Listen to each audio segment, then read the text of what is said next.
morning, Spain. Good morning, Spain. Good morning. It's 7 in the morning, and I have had no sleep. 9-hour plane ride.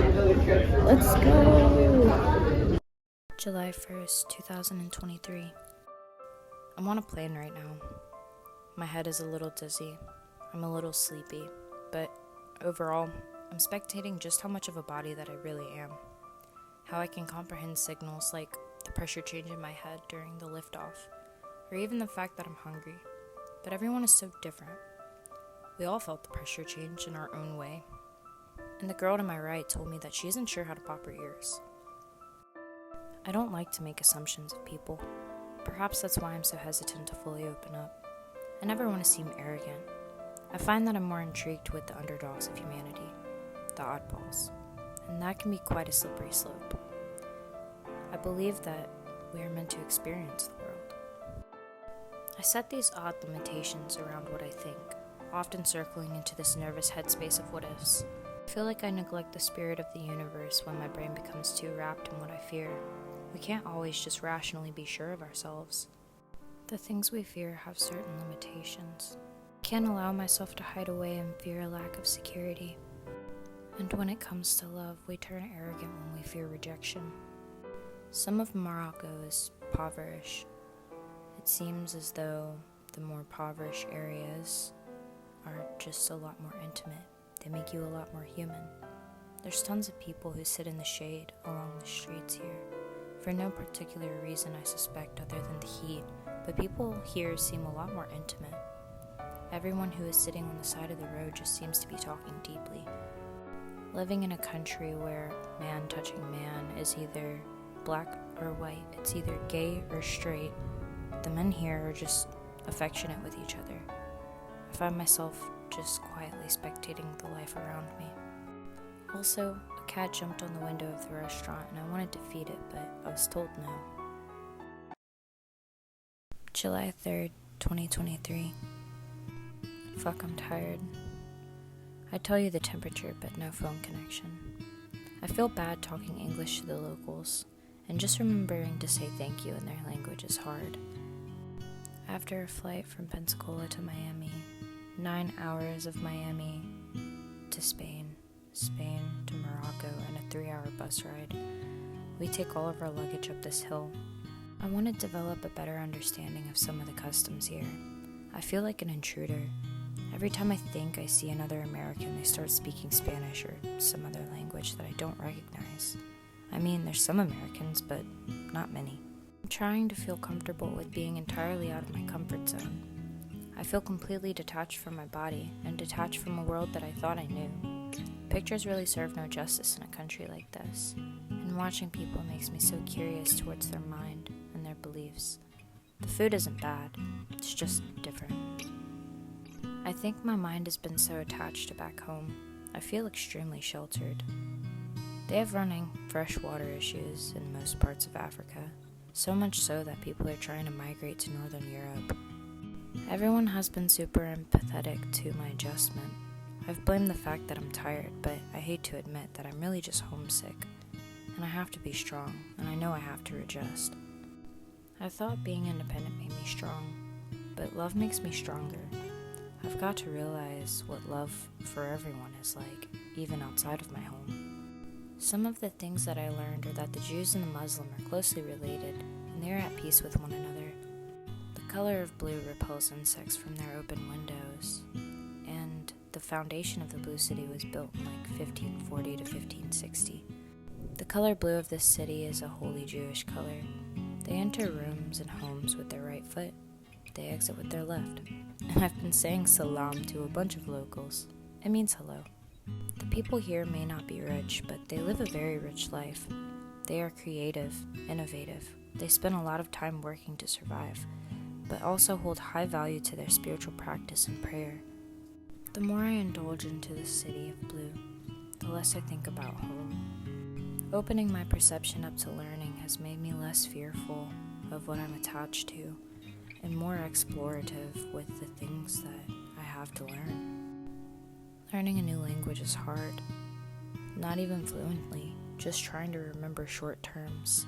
But the people out here, they know at least 2 to 3 languages besides their own. I hate to feel so intrusive, but I feel like there's a difference between a traveler and a tourist.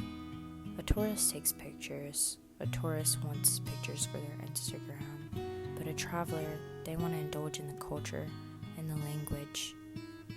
I understand that out here, they need us tourists in order for their economy to thrive. It's a sad thing to say, but I don't want to believe that that's why they're so hospitable and welcoming. Something I prefer not to show in a video, but I would like to speak about, is that the Muslim pray 5 times a day. They stop whatever they're doing, work or rest, and they pray no matter where they're at. So you see a lot of that in the cities. Another thing that I thought about that was extremely different from America is how all of their architecture is just pieces of art. Most things in Morocco are handmade, so a lot of it took a long time to make. I've been on the river for some of the day, and the vegetables here are so fresh and they taste so good. I love most of the food here. Alcohol isn't something that they publicly drink here, nor need, and everyone is so nice and honest.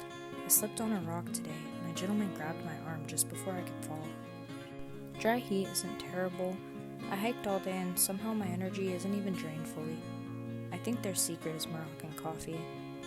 But we're constantly served fruits and vegetables, so that would also make sense. The gorge overall was a beautiful experience. The water was really cold, but not cold to the point where you couldn't swim. July 4th, 2023. Olives alone are extremely symbolic, and olive trees can live up to thousands of years. And here, they eat them mostly every meal. These are the Roman ruins. They were once for the Greek, but they were deemed pagans, and the Romans took over. They would bathe in olive oil and water. Over 20,000 Romans had lived in this site. A good bit of this place was demolished by an earthquake, but it was restored in 1928 by the French. This is Jupiter. The bricks were from 1926. The stone from the mountain. They hauled here on camels from the fucking mountain to here. This was for Roman sacrifice. I believe each pillar represented a god.